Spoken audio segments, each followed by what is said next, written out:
In simple terms, we break it down. Complex stuff, we make it sound clear and easy for you and me. Billy Goat Tales and Dave Digital knowledge we share.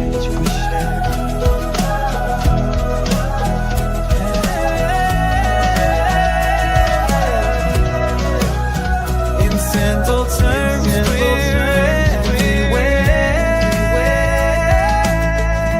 we love you, fam. Hashtag givers gain. Hashtag givers gain.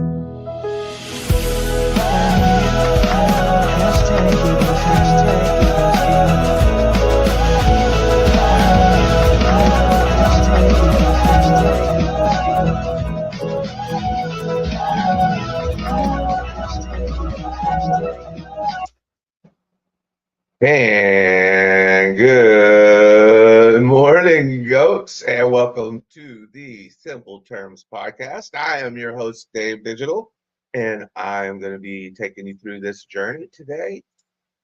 Sorry about that. We got off to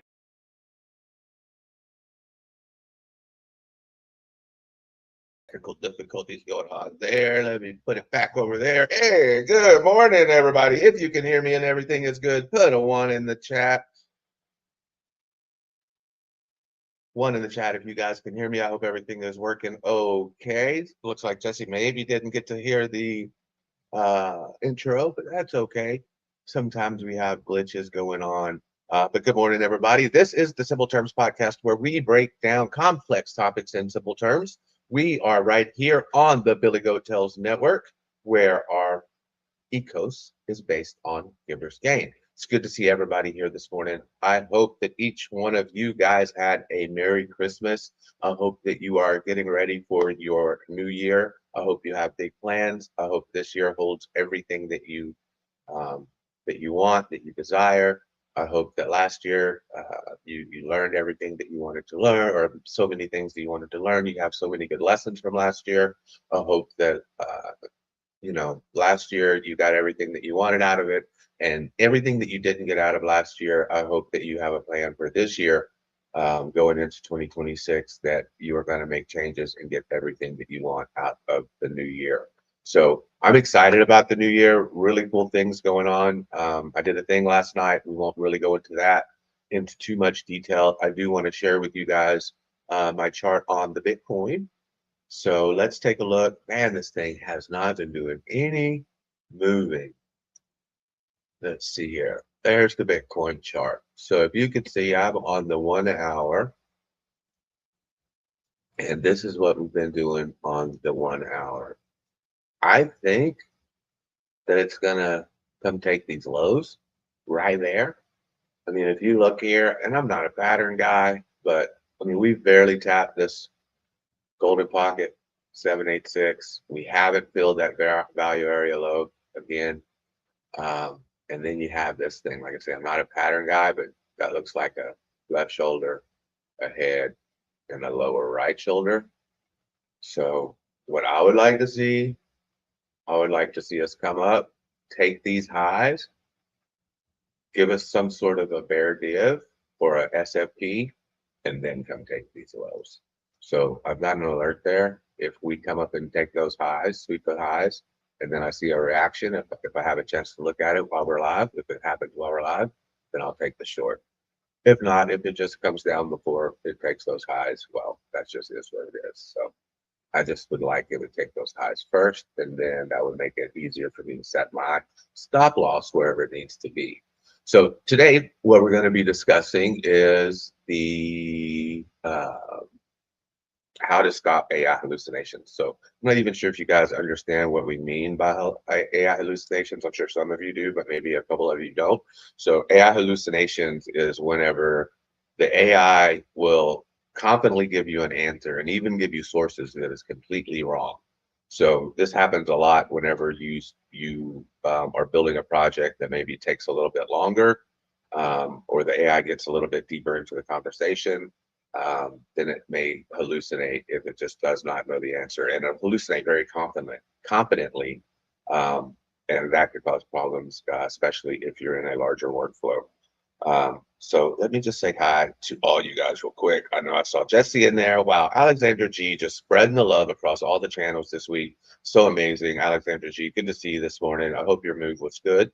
All set analyst used to be all set miner and was also just all set. So we got all set the analyst now. All set analyst. Good to see you this morning. Like I said, he's gonna have to be running. Just came in for the light. I really appreciate that, bub. Poman 13, good to see you, Poman. Hopefully that we get to see you this year at the Billy Hotel or weekend at Billy's. That would be really cool to see you this year. Local for crypto. Good morning, L4C. Steve Hickey, good morning to you. Good morning. Good morning. Good morning. We have Nightbot is already active. Crypto Billy. Good morning, Crypto Billy. That, as you guys know, is the founder of Billy Hotels and a friend of many of us in this space, many of us, and it goes way beyond just hanging out in chat. So you guys know, if you know, you know, but Crypto Billy is really, really, really there for a lot of folks behind the scenes, and we appreciate him. Let's see, Curtis Hill. Good morning, Curtis. Good morning. Good morning. Good morning. Harp. Good morning to you. Let's see. Keith, good morning, Keith. Crypto Coin Mindset. I did not get over to Crypto on the Rocks last night or even last week. I don't think I've missed you guys for a couple of weeks. I hope to get back over there. I think the last show I was on, I mean, I think I must have ruined the show because I came on screen on camera, and then shortly after that, we were having discussion, and then BC Port Corp kicked everybody off and shut down the stream. So I don't think he wanted us on there. Sorry for ruining that stream for you, Keith, but maybe we can do it again sometime. Let's see, who else am I missing? Mortimer Duke, good morning, good morning, good morning. I think that's everybody. If I missed you, hey, say hi in the chat. I'll be keeping my eye on it. You guys know how it works.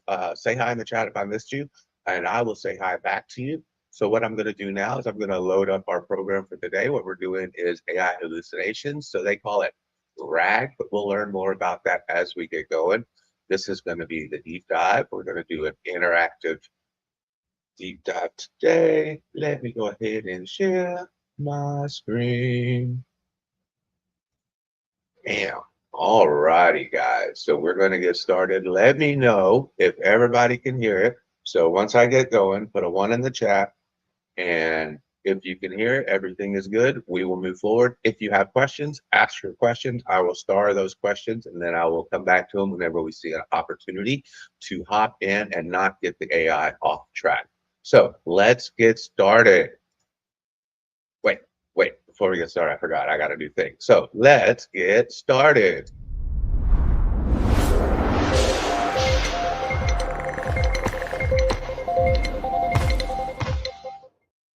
Welcome to the Deep Dive, the show where we take this fire hose of information in the you've chat. given us, all the academic If you can hear surveys, the AI. architectural guides, the technical specs, and we distill it all down. We really do. And today we are wrestling with what is, arguably the single biggest headache in the world of generative AI. Okay, let's hear it.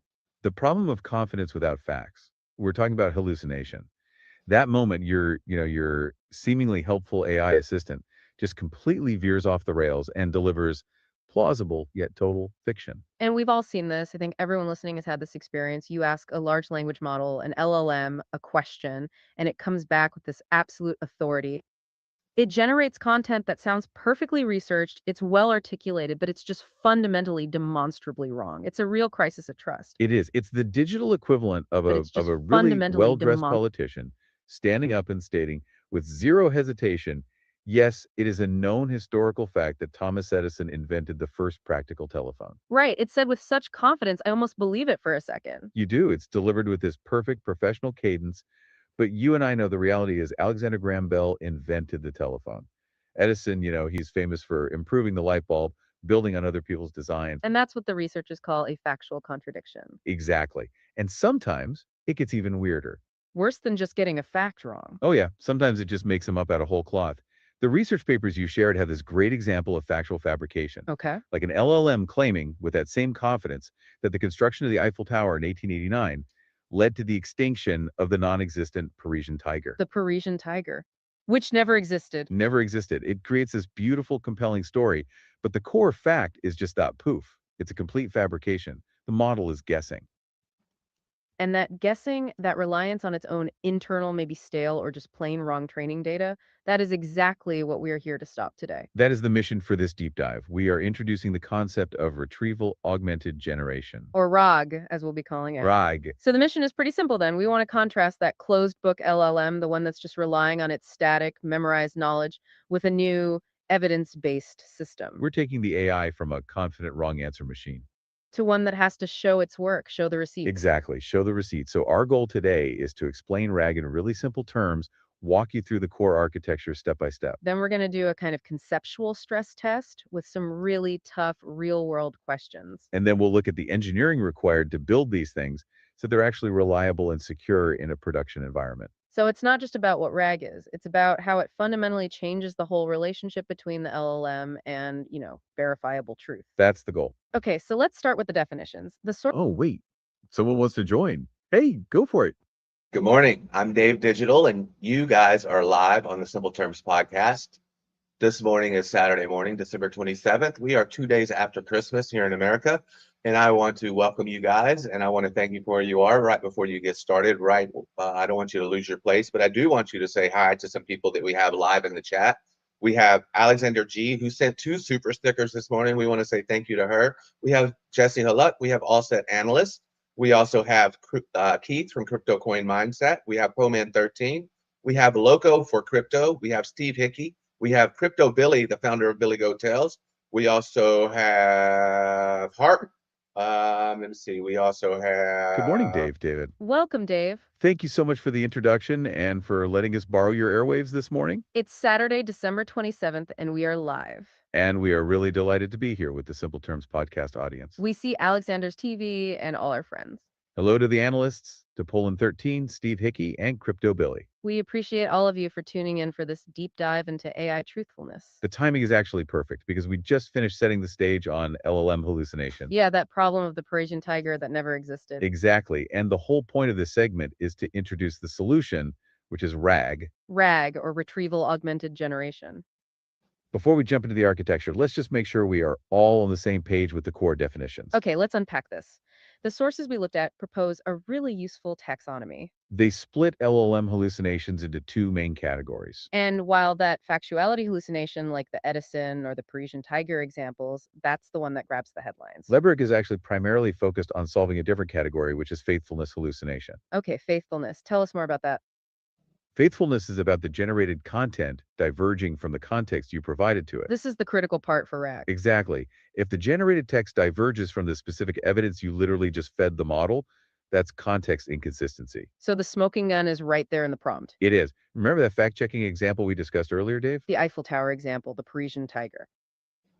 Yes, that was a factual fabrication, but RAG primarily prevents context inconsistency. So RAG is specifically engineered to force the LLM to stay faithful to the context we give it. Precisely. RAG shifts the entire source of truth. Okay, so let's nail this down. RAG in one line. RAG, or Retrieval-Augmented Generation, is an AI framework that optimizes an LLM's output by dynamically retrieving relevant, up-to-date information from an external knowledge base before it generates a response. And we keep coming back to this analogy of the closed book versus the open book exam.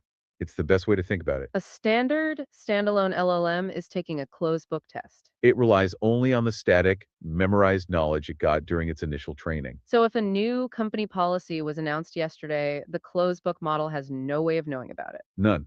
RAG, on the other hand, is the ultimate open book exam. The system first goes and browses an external knowledge base, which can be updated instantly with that new policy or today's sales figures.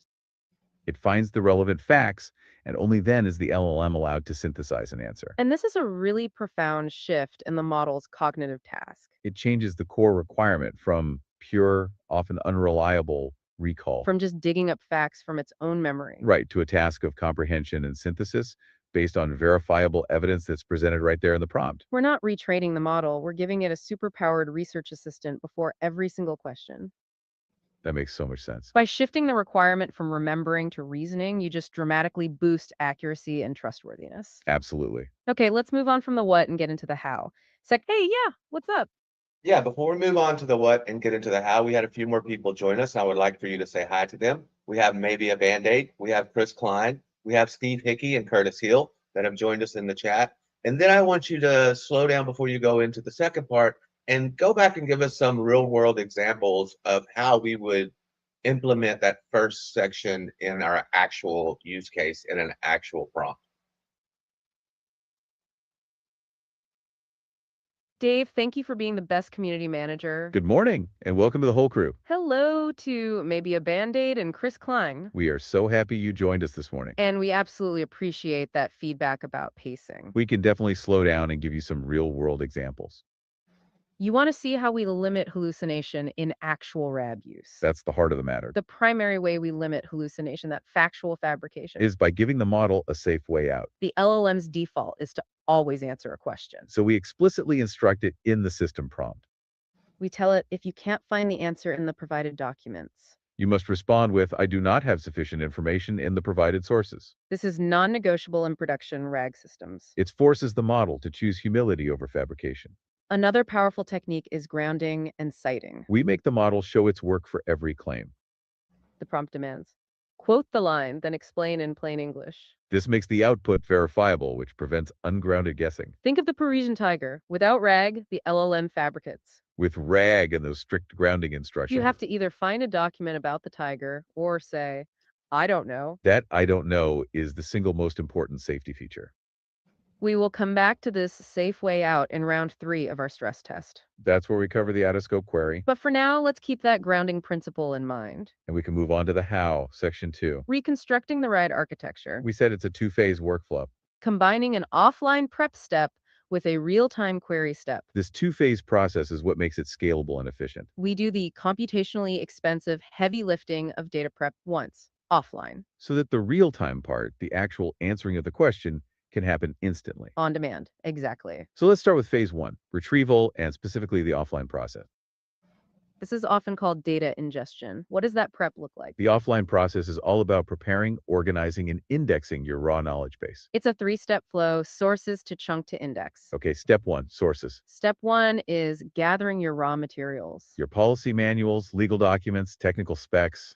Whatever source material you want the AI to learn from. And this is where the first real technical challenge comes in, right? You can't just feed a 100-page PDF to the LLM every time. No, you'd overwhelm the LLM's finite context window. It would be insanely expensive and way too slow. So that's why the first indispensable step is chunking Exactly. Large documents have to be logically segmented. into smaller, manageable pieces or chunks, We need these chunks small enough to fit in the prompt and be retrieved precisely. but also big enough to retain their semantic meaning. Once we have these nice bite-sized pieces of text, How do we make them searchable by meaning, not just by keywords?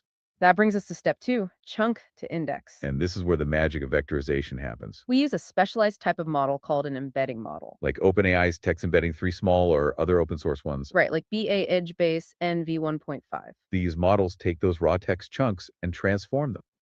Into dense, high-dimensional numerical vector representations. So if the original text trunk was a paragraph about, Say, the flexibility of the new hybrid work policy the embedding model maps the meaning of that paragraph to a specific set of coordinates. in a high-dimensional space. Precisely. And these numerical vectors, these embeddings, are then stored, In a specialized information retrieval system. specifically a vector database like Pinecone or Weaviate, And this database organizes the data based on semantic closeness. ready for lightning-fast relevance searching. This whole offline process creates our vectorized, ready-to-use knowledge index. That distinction is so important. Why can't we just use a normal keyword search for this?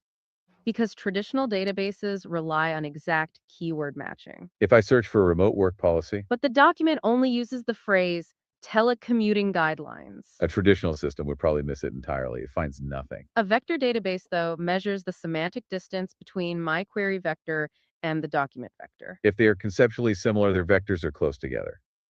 And the system retrieves the document instantly. Even with zero keyword overlap, that really drives home the power of semantic search. Okay, let's switch gears to the online process. What happens in real time the moment I type in a query? The moment you submit your... Yep, go on.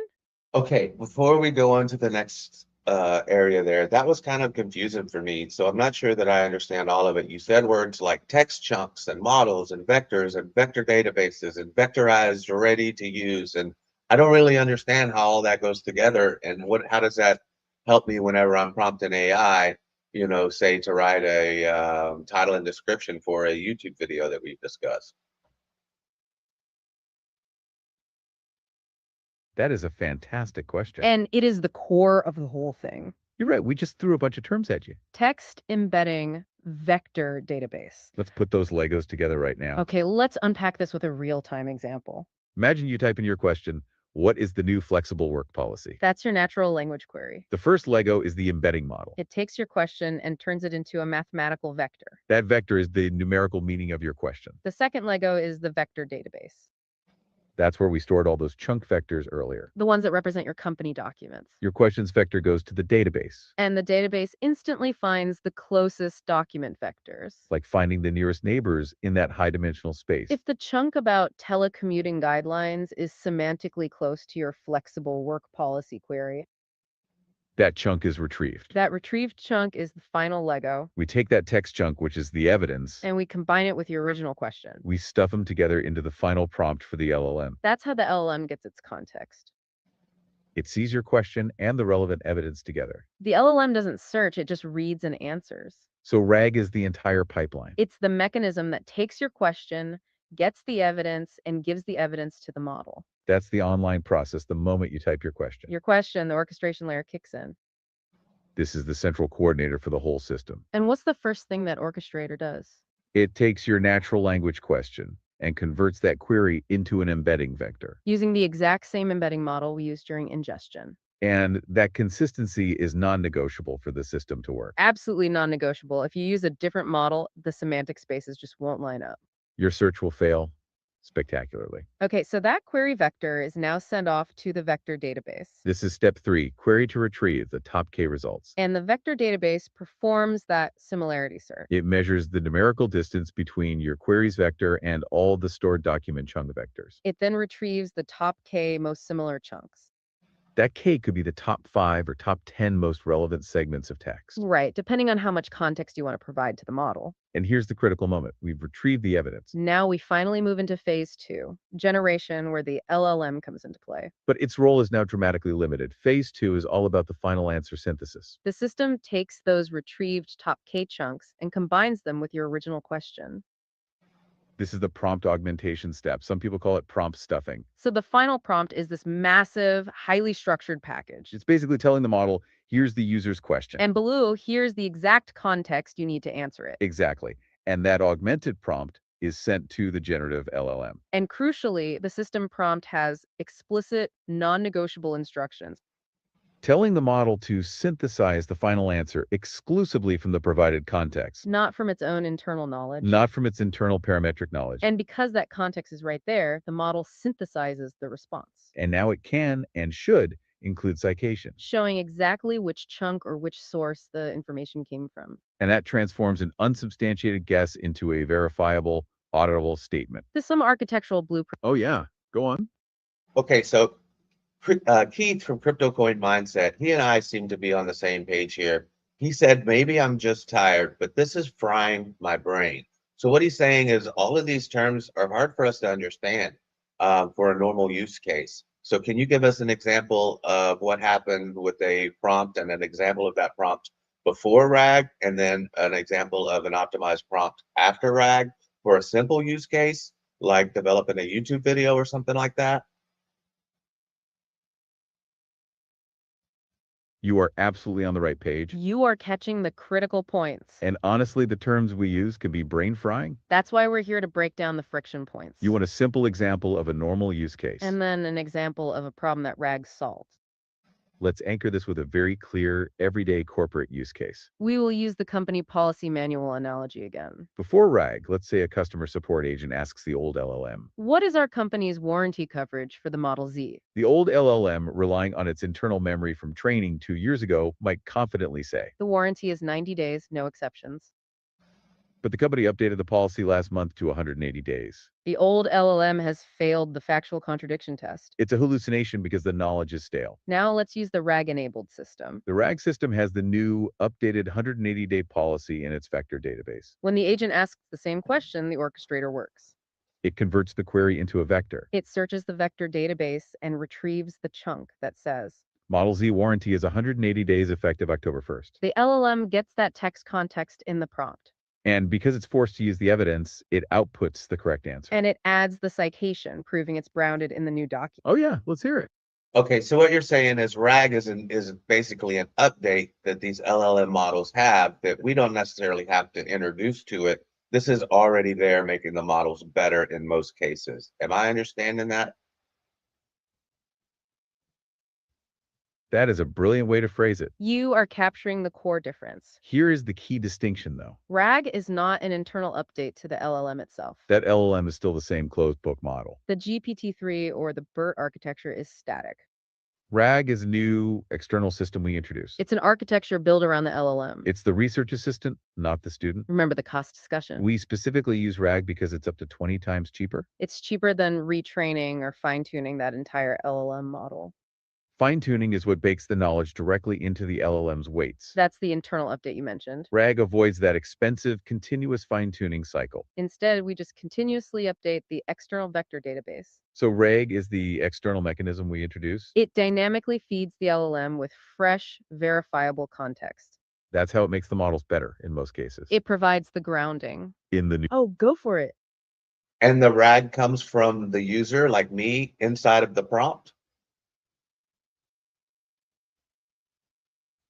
That's a great clarifying question. All right, you are hitting the nail right on the head. RAG, the Retrieval-Augmented Generation, doesn't come directly from you, the user. It comes from the external knowledge source, the database we set up. Think of it this way. Your input query starts the RAG process. You ask the question, which is what we call the user input. But the RAG itself is the mechanism that goes and grabs the evidence. It's the retrieval system that retrieves the most relevant document chunks. And then those chunks are what get stuck into the prompt. So RAG is the external data flowing into the prompt, augmenting it. That's what allows the LLM to provide the verifiable answer. That distinction is so critical to understand It provides the grounding. in the new document. Oh, yeah, uh-huh. I'm so worried with all of my questions that you guys are going to get off track and you're not going to remember where you were and you won't continue correctly. But I hope that you do. I think that you're getting better, and I don't think you're going to have any glitches. But so, okay, so this is RAG not for a home user of AI. This is for the enterprise or the office user of AI. And then the office user doesn't actually do the RAG. It's built into the LLM system at the office from the company. Is that right? Or am I just totally off base and lost here? That is a wonderful, complex question. And first, thank you for sticking with us. You are never getting us off track. We love your questions. Your questions are what make this whole conversation possible. And you are completely correct on 2 points. Okay, let's unpack this. Point 1, RAG is absolutely primarily an enterprise or office tool. While a home user might encounter RAG in a specialized application. The primary value is for businesses that have proprietary, constantly changing knowledge. Like internal documents or policy manual. It's not built for general web searches. It's for specific knowledge bases. Point 2, your question about the office user not writing back to the LLM is absolutely correct. The office user or the agent only interacts with the final application interface. The office user inputs the question, the prompt. But the RAG orchestration layer handles all the complex steps we described. It does the vector search, it stucks the context into the prompt. It manages the flow. The user never sees the complex prompt structure. They just see the final grounded answer. So that's what we're focusing on the enterprise use case here. Because that's where RAG solves the most critical problems of factuality and security. Now back to our stress test example. The one RAG, oh yeah, let's hear it. Okay, so RAG does that. I don't think that was our main focus today. I think what I was hoping to get out of you guys was how we can stop the hallucination more on a personal use case. Whenever, let's say, as a creator on YouTube, like Keith from Crypto Coin Mindset, or Joe from Trade Intuition, or myself here on the Billy Goat Tales team, uses AI, and let's say we're doing research, and then it confidently gives us the wrong answer about a topic that we're researching. I think that's more what we're trying to stop here. Do you have that? I mean, that knowledge should be there in your knowledge in the sources database, correct?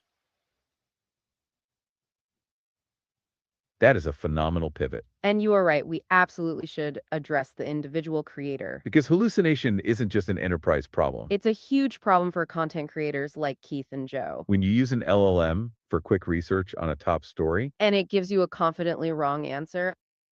That damages your personal credibility. It absolutely does. And you're asking a great question. How do we stop hallucination there? For a personal user, you typically don't build your own RAG pipeline.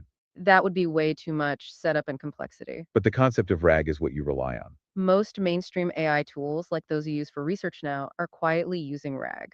They connect to live web search or internal verified knowledge bases. So when you ask about a top story The LLM should ideally be retrieving that up-to-date article from a search engine. and using it as context before generating the answer. Your expectation that the correct story should be in the source database is correct. But the crucial point is that RAG is what forces the LLM to use it, Without RAG, the LLM might default to its stale internal memory. even if the correct information is available online. So RAG is the external mechanism that brings the fresh fact into the conversation. It's the difference between a creator guessing and a creator citing a source. That's why we stress the importance of the citation feature. If the AI tool doesn't show you the source, you can't trust it. For a creator, the rule is simple. If the answer isn't grounded, you must verify it manually. RAG just gives you the mechanism to check the receipt. Now, let's bring it back to the stress. Best example we were starting. The one RAG is supposed to fix. Oh, yeah, uh-huh.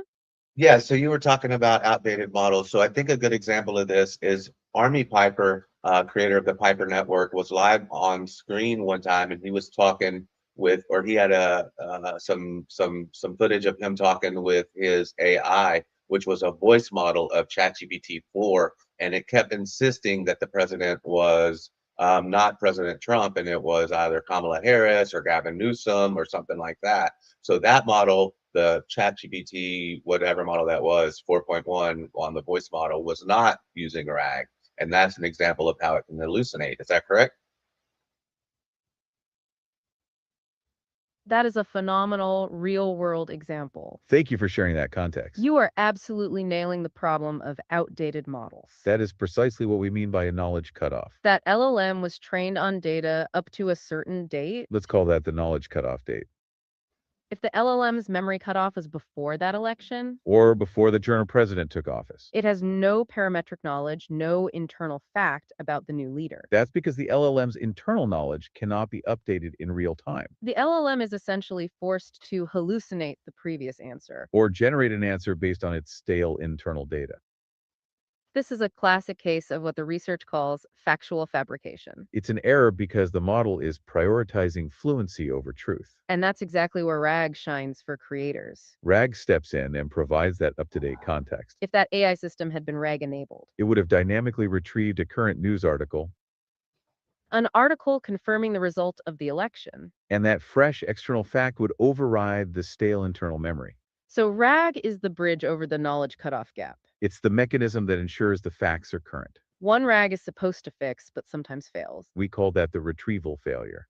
Let's use the enterprise example. Is the Model Z good for beginners? Oh, back to our listener. Before we get into that enterprise example, I just want to say hi to a couple more people that have joined the chat. We have Wick589 has joined the chat. We also have Joe from Trade Intuition, who I think yesterday walked for over 4 miles on the treadmill. And then we also have Reliable J in the chat. Now, Wick also had a comment. Wick said, better yet, how can we leverage hallucination and mine them for value? So he wants to leverage the hallucinations, and he wants to mine them like we mine Bitcoin for value. He put a little smiling emoji, but go ahead and say hi to those people, respond, and then continue where you are. That is fantastic. Welcome, Quick589, And hello to Reliable J and Joe. who is already putting in the miles. We love the community engagement. And thank you for reading out that question from Reliable J. The question is key. How can we leverage this relationship? If RAG is the external mechanism, And the LLM is the synthesis engine. the relationship we leverage is the trust established by the RAG system. It's the grounding and the citations. We leverage the fact that the LLM is forced to be faithful. Faithfulness measures if the answer is strictly supported by the context. If the LLM generates a claim, that claim must be verifiable in the retrieved chunks. This relationship means we can trust the answer. Because we know the model used the external up-to-date data. We are essentially leveraging RAG to turn an ungrounded guess into an auditable statement. We can't stress that auditability enough. That's the core leverage point for both enterprise and creators. It's the proof of work. Okay, let's circle back to our stress test. We were just about to. Oh, yeah. Uh-huh. Yep, right before we circle back to our stress test, I want you to say hi to one more viewer that we have in the chat. It's our first comment that I've seen today from X. We do have several viewers over there on X. It's Alex Collingborn. I think is how I'm seeing that. Alex Collingborn, good morning to you. I would like for you to say good morning to them and then move right on where you left off. We would be delighted to welcome Alex to the chat. Hello, Alex. We are so glad you joined us this morning. Thank you so much for reading out the names, David. We appreciate all the questions and insights coming in. And we are happy to see you here on X. You want to talk more about RAG and how it helps creators? That is exactly where we were, We were about to dive into our conceptual stress test which directly addresses the challenge of making AI reliable. for creators like those in your chat. So we'll continue with the stress test, But we'll keep relating it back to the personal use case. especially how the limitations of RAG affect you. We were just about to dive into retrieval failure. The one RAG is supposed to fix, but sometimes struggles with. Let's stick with an ambiguous example query. Is the Model Z good for beginners? That is still a messy, subjective question for the enterprise. Or for a creator asking, is this new crypto concept safe? The RAG system retrieves technical specs or white papers, But nothing about subjective user experience or risk assessment. so it gets irrelevant chunks, not the subjective answer we need. Consequently, the LLM is forced to say, I do not have sufficient information in the provided sources. That is RAG working by forcing the model to be humble. It has to stay grounded in the documents we prepared. We avoid the hallucination, but we highlight the limit of the knowledge base. We call that the out-of-scope query. But for now, just remember that RAG is the architecture that enforces evidence. It ties the LLM's output directly to your current verified sources. And that evidence is dependent on how well we prepared the data. We said no fancy retrieval can save a poorly constructed knowledge base, And at the heart of that is the art of chunking. which is, I think, the most underrated but most crucial factor. It's a real Goldilocks problem for the system. How so? The chunk has to be small enough for Yeah. Yeah, before you tell us how it's a real Goldilocks problem for the system, I want to recognize that we have a new viewer in the chat. It's Brandon, and Brandon says 6-7. So I want to reply to him 6-7. And then Crypto Billy had an interesting comment about the use of AI in this Simple Terms podcast. He says, this show isn't even live. I watched this whole show yesterday. DD is showing you how his avatar can host a show that was pre-recorded and remain interactive with the chat. Amazing. So obviously he's kidding because I am live, or am I? We don't know. You guys go ahead and respond to that, and then go ahead and continue right where you left off. We hear you, Dave. Thank you for that kind of feedback. That really means a lot to us, honestly. The fact that you watched our preview show, The Loud House, is amazing. We specifically make these podcasts interactive. Because your questions, your timing, it drives the conversation. We love that you chime in and keep us on track. And we are definitely going to dive into RAG's complexity, But you mentioned the service of AI, which is really about the reliability and consistency. and that consistency starts right here with chunking. The quality of the RAG service depends on this foundation. So let's keep that in mind as we discuss this Goldilocks problem. The chunk has to be small enough for precise retrieval, So we don't grab huge irrelevant blocks of text. but it also has to be large enough to retain its full semantic meaning. We just talked about that concept of semantic coherence. What happens if the chunk is too small, let's say 50 characters? If it's too small, you lose all the surrounding context. It's like finding one puzzle piece but missing the entire picture. That's a great analogy. And if the chunk is too large, You introduce noise into the prompt. exactly. If you retrieve a 5,000 word chunk for a 5-word question, You're wasting the LLM's finite context window on irrelevant fluff. which we now can degrade performance and lead to errors. Okay, let's break down the common strategies for this process. The starting point for everyone is fixed size chunking. This is where you chop up the text based on a uniform size, maybe 500 characters. It's fast, it's simple, it makes batch processing a breeze. But the huge drawback is that it completely ignores semantic boundaries, So it could just slice a sentence right in half, breaking the thought. or slice right through the middle of an important technical table. So to mitigate that, a really crucial technique is to implement overlap. How does overlap work in practice? You typically use a small overlap, maybe 10 to 20% of the chunk size. You repeat the last section of chunk A at the beginning of chunk B. This preserves the contextual continuity across those artificial boundaries. So if a key idea was split by the cut, the overlap ensures it is fully captured. Which makes it retrievable. Without overlap, fixed size chunking is almost always a guaranteed point of failure, Okay, moving up in sophistication, we have content-aware chunking. which actually respects the document's inherent formatting. Yes, this leverages what the document structure is already telling us. Sentence-based chunking is excellent for structured data like FAQs, where each sentence is a complete, self-contained thought. and for longer form content like reports. For narrative reports or articles, paragraph-based chunking is often better. Since a paragraph usually encapsulates a single topic or argument. But the downside there is that paragraphs are all different sizes.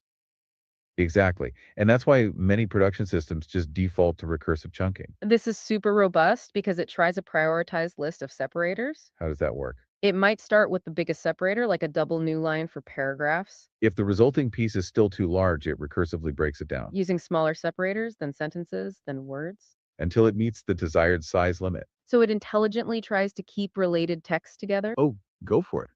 Look, Keith and I are really trying to follow along, and now probably Billy's even lost. I mean, how does this have to do with us? You're talking about these chunks and these separators. I mean, normally as a creator, as a normal user, we just type in our prompt into the AI, and then we type in, or then we maybe put in a couple files. All this isn't kind of making sense in our real world use case. Can you kind of break that down for us? That is a completely fair point. And we understand why you feel lost here. You're right. As a creator or normal user, You just open the app and type your prompt. you don't have to worry about chunking or records. You just want the AI to do its job. Here's the key. The reason we are deep diving into chunking and vectors. It's because they are the secret sauce that makes the AI work for you. The RAG architecture is what happens behind the prompt window. When you type your question and maybe upload a file, The system takes your file and right away chunks it. it then converts those chunks into vectors, those decorators you mentioned.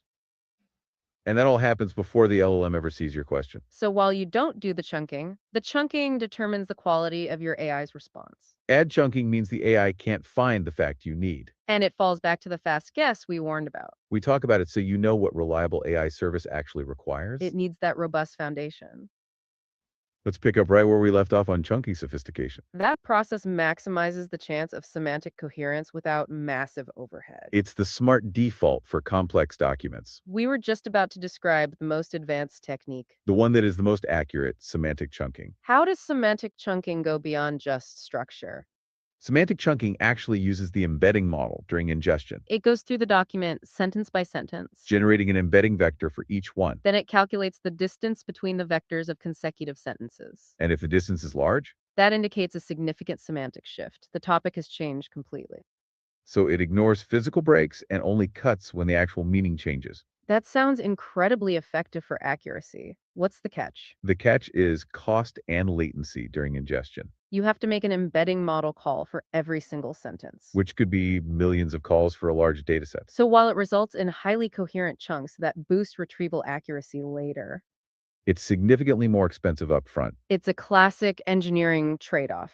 Accuracy payoff versus processing cost. Okay, so once we have these perfect chunks, we need to retrieve the right ones. And that means acknowledging that pure semantic search isn't always enough. And this brings us to advanced retrieval, where hybrid search is the new best practice. Search is fundamentally split into two types, semantic and lexical. We've covered semantic search. It uses dense vectors to find concepts, meaning, intent. It's great for paraphrasing and synonyms. But what if you're looking up a specific technical acronym like TDP 43? Or a precise internal document ID, HR form/902B. Semantic search might struggle there because the code lacks conceptual meaning. Exactly, and that's where lexical search comes in. It's the traditional keyword-based approach, often using sparse vectors like BM25. It is highly precise when you need to find exact keywords and identifiers. And the real world demands both conceptual understanding and precision. So you combine their scores into a single final ranking. And this is where the critical tuning knob comes in, the alpha parameter. Think of alpha as a tuning dial on a radio. Okay, I like that. How does the dial work? The alpha parameter is a weighting factor. It balances the dense semantic score and the sparse lexical score. The formula is a linear combination of those two scores. So if I turn the dial all the way up to 1.0, I'm basically telling the system, I only care about the semantic score. correct. That's generally better for conceptual queries. If you turn the dial close to 0, you're prioritizing the lexical keyword score. You're saying, I need this exact acronym. Exactly. That sounds like a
Are we still live? One in the chat if we are still live on the YouTubes here.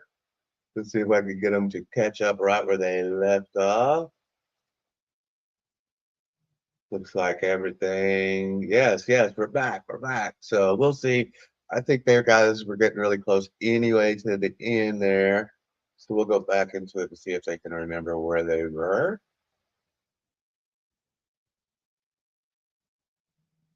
No, they don't remember. I think we'll just stop that one on that note. It looks like we had a little malfunction there at the end, but basically we were getting into really the nuts and bolts uh, on how these prompts and these AIs, this LLM is working in the background. So it's a lot of stuff to dive into. I think this was a little higher level than what we were looking for. I think we were looking for more user level. So we may revisit this topic one more time in the near future. And to get, because it's just constantly evolving. I know you guys are using AI. I'm using AI heavily. No matter if it's with our trading in Bitcoin or if it's with creating or if it's just whenever we want to cook some dinner or if we want to look at our health plan or not, our personal health plan, if we want to, look at our diet, all these things that we're using AI for. And we definitely don't want it to hallucinate on us and give us some wrong information. Some people are even, AJ from the Wi-Files even uses AI, seems successfully for his health problems. He was just talking about, he developed some sort of what he thought was allergies with runny nose. He's going through 3 boxes of tissue every day. His doctors can't figure out what's going on. He thought it was just because he moved to Plano. So the whole time he was in Plano, he was dealing with it. Then the whole time he moved out of Plano and he went to Las Vegas, he was still dealing with it. The doctors couldn't figure it out. And so he put, yeah, so he put all his information into ChatGPT, and ChatGPT ended up giving him the answer that worked. It suggested this thing, this medication. He asked his doctor about the medication. The doctor said, "Yeah, that seems like it would work." He started using the medication, and it works. And nothing has ever been working ever since. So, looks like Wick 589 is making pictures of boiling the oven to generate pictures of puppies. I'm not sure if I understand that, but I did think I read it wrong at first. I thought you were generating pictures of boiling puppies, so I'm really glad that you're not doing that. Let's go back in and check on the Bitcoin, see if I can share that with you guys without anything going. Failing the ocean. Wick's hallucinating over there. Okay. It's all right, Wick. You can hallucinate. It's allowed here. This is your safe space. Let's see. All right. Yep. Let's take a look real quick at the Bitcoin. So you can see just so dead right now. It was funny. I put in the 3-minute. But just look how flat this thing is. That's the thing. 3-minute. Look at just. So, yeah, like you guys know, I'm looking for it to sweep that little high and then dump. Here's why. Look, let me show you. Here's why. You see all these head and shoulders we've been doing, right? Everything's a dang head and shoulder. So if you zoom out a little bit, right? So there's a head and shoulder right there. But if you look over here, we might as well complete this whole head and shoulder right there too. There's no reason why not. Just boom, boom, boom. Might as well complete it. That puts us 786, puts us at the value area low, puts us below the golden pocket. So I don't see why not. I think 84.5-ish. Let me see, where is it? Yeah, that's below over there. 84.5-ish, 84.4. So that's what I'm looking at on that. Let me see. Looking for crypto. Yep, I do appreciate everybody that came in today. I know what you guys probably want to do. You probably want to enjoy a little bit of the club. I do invite you guys to take that link that's above my head right now, just to move it, but scan that QR code. That's how you get into the Patreon. You do get 90 days free of the $21 family tier membership. And so you get all of the content. So you get the brief, the deep dive sources, you get the explainer video, You get the critique and the debate all before our topic. So you can go through all of those before our live show on Saturdays. And then you guys can bring your questions to that. And then after the live show on Saturdays, I also drop into there the link to the actual notebook that I used to generate this podcast. And you can interact with it just like I did. You can add things to it, take things away from it, or just simply interact with it just like I did by clicking the little hand for the interactive. And then it'll pop up, you push play, and then as they're talking, you can join at any point in time and ask the questions yourself. So each Saturday, or after the live stream, somewhere between Saturday and Monday it has been, I'm going to start to get it automated where it'll come out on Saturday. I think today's is automated. It should come out between 10 and 10:30. And then, so you guys can actually interact with that.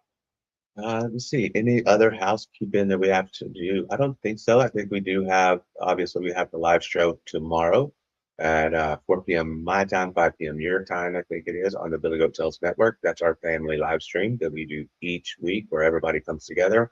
Myself, Tex-Mex Bomex, Crypto Billy, Jimmy Jim, Redman, and oftentimes we will have Dark Crash or Darren Does Things that also joins us for the TA portion of that. That's a fun show each week.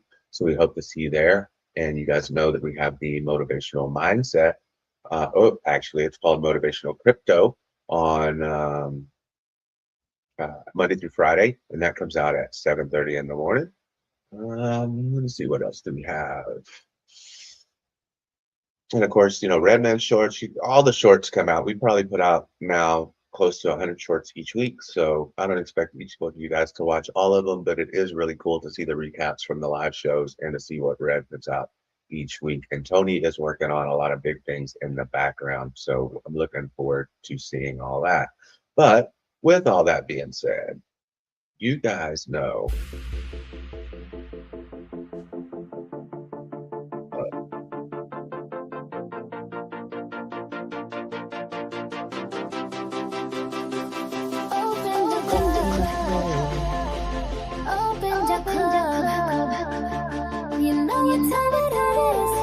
and you guys voted that you think I should, 60% of you guys, I think there were 15 votes that I should wear white. So we'll see about that. I'm probably just going to pick one color shirt, but I think it would look a little bit better for, you know, the new year, wear something a little bit more than just my pajamas.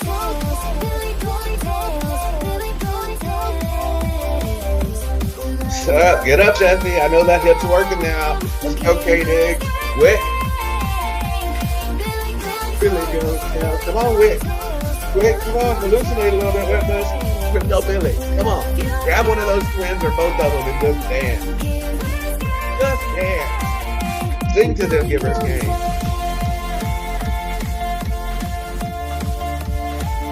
How's energy? If you're not working, I hope you're dancing. If you are working, I hope you're dancing too. Let's go. See Nikki, do your dance.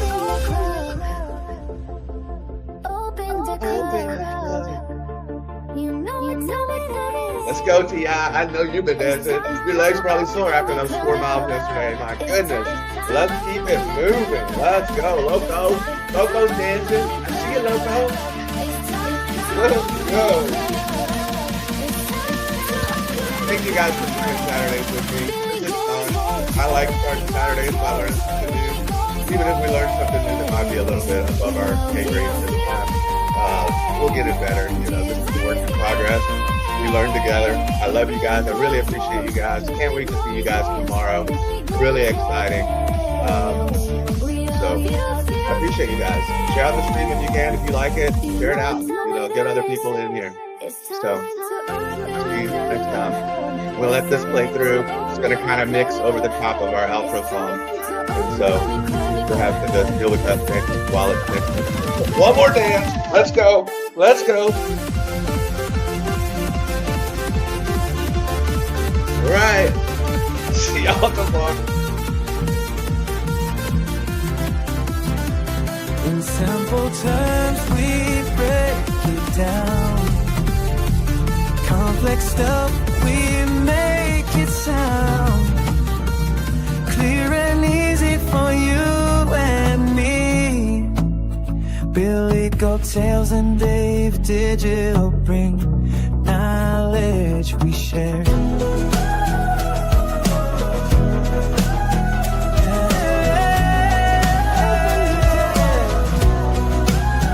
In simple terms, we're everywhere.